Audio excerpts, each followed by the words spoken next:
Good morning guys, ngayon po andito tayo sa ating gulayan. Kung mapapansin nyo po, ang daming bunga ngayon, malalaki, maliliit.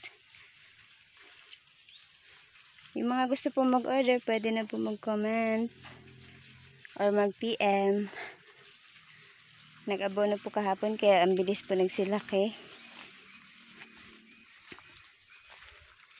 Ayun po, good size na po yan. Mas marami na po ang good size.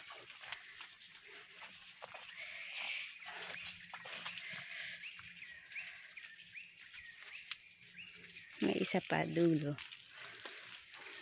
Taran! Dito na po tayo guys sa pangalawang balag. Pagkatapos po hatid natin guys sa mga bata papuntang school asikaso, dito na po ulit tayo sa ating gulayan. Ayan. May nagdidilig po doon. Ayan. May part po siya na tumpok-tumpok ng bunga. May part naman po siyang may awang.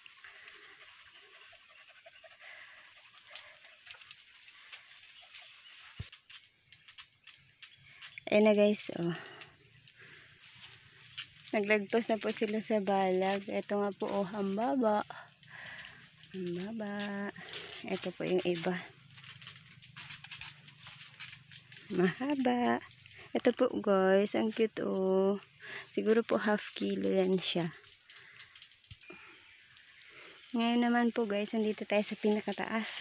Kasi po ang bunga niya attractive, 4. Kakatabi po yan sila. May isa po silang nahiwalay. Tapos po itong iba nagbabaan na oh. Wala na daw po sila magagapangan. Andiyan na sila sa baba. Ayan guys, yung nakaraan natin gibalagan. Bye guys, thank you for watching. Good morning.